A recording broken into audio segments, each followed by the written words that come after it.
Os profetas do Antigo Testamento anunciaram o nascimento do nosso Salvador. O profeta Miqueias disse que o Senhor Jesus nasceria na cidade de Belém. Jeremias avisou que o Senhor Jesus seria descendente de Davi, da tribo de Judá, e que ele vinha para estabelecer o seu reinado espiritual sobre a terra. O profeta Daniel informou aos hebreus daquela época sobre quanto tempo levaria para o Senhor Jesus vir a este mundo e começar o seu ministério. O profeta Zacarias trouxe a imagem da entrada triunfal do Senhor Jesus em Jerusalém, dando detalhes de que ele viria montado sobre um jumentinho. Esse profeta também adiantou para os hebreus de sua época que o Senhor Jesus seria traído por 30 moedas de prata. Isaías anunciou os milagres que o Senhor Jesus faria durante a sua missão em forma de homem. Acrescentou de como seria sofrido e doloroso o caminho do Salvador até a cruz, e que o seu reinado se estenderia até mesmo para os não-judeus. Essa é a história do nosso Salvador. Antes de Jesus começar o seu ministério aqui na terra, ele trabalhou como carpinteiro com seu pai terreno, José. Jesus tinha um primo chamado João. João era um homem valente e temente a Deus. Ele pregava no deserto e dizia: "Arrependei-vos e crede no Evangelho. Após mim vem aquele que é mais forte do que eu. Eu os batizo com água, mas ele vos batizará com o Espírito Santo." Um dia, João Batista estava batizando as pessoas no Rio Jordão, e Jesus pediu para que João o batizasse.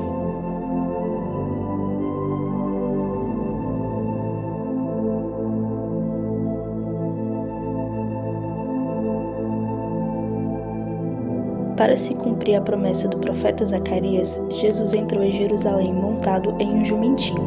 A multidão estendia os seus mantos e ramos de oliveira enquanto Jesus passava.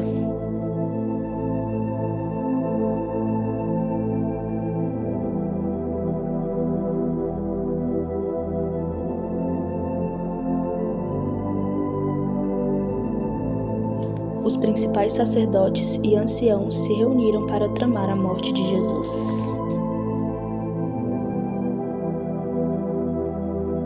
Enquanto isso acontecia, Jesus estava na casa de Simão, o leproso.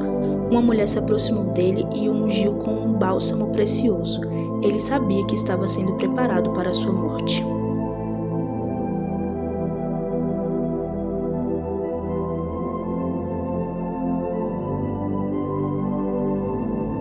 Judas recebeu 30 moedas para trair Jesus. O mestre sabia que seria traído, então ele chamou os seus discípulos e realizou a primeira ceia com eles. Ele abençoou o pão e disse: "Tomai e comei, isto é o meu corpo." Depois pegou o cálice, rendeu graças e deu-lhes, dizendo: "Bebei dele todos." Depois que eles cearam, foram cantando louvores para o Monte das Oliveiras.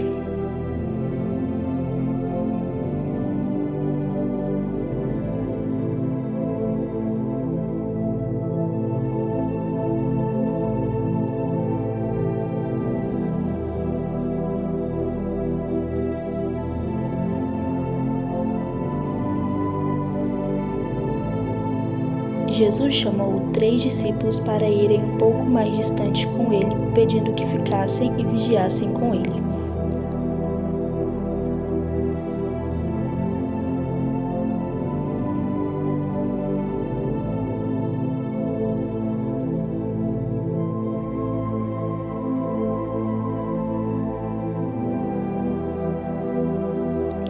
Ele se afastou um pouco mais e orou assim: "Meu Pai, se for possível, afasta de mim esse cálice.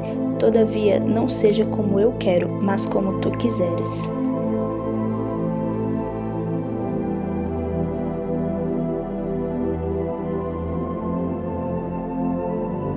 Quando ele desceu, os discípulos estavam dormindo.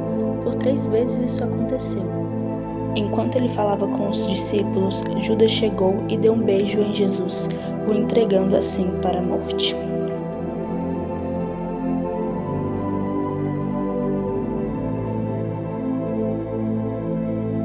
Ao que eles lhes lançaram as mãos e o prenderam.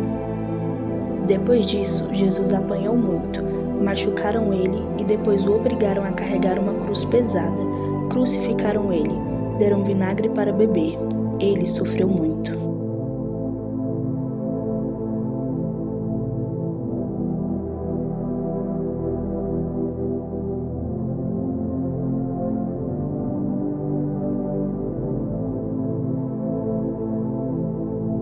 fizeram uma coroa de espinhos e colocaram na cabeça dele.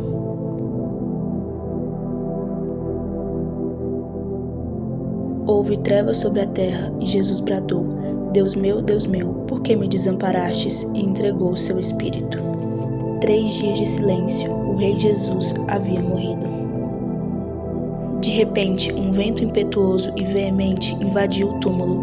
O mesmo espírito que estava em Gênesis 1, quando a terra era sem forma e vazia, invadiu o túmulo de Jesus e fez um rebuliço em seu corpo morto. Ele ressuscitou, ele está vivo, ele venceu a morte, aleluia. Ele subiu ao céu e assentou-se à direita de Deus, e ele voltará, e o seu reino será de justiça para todos nós.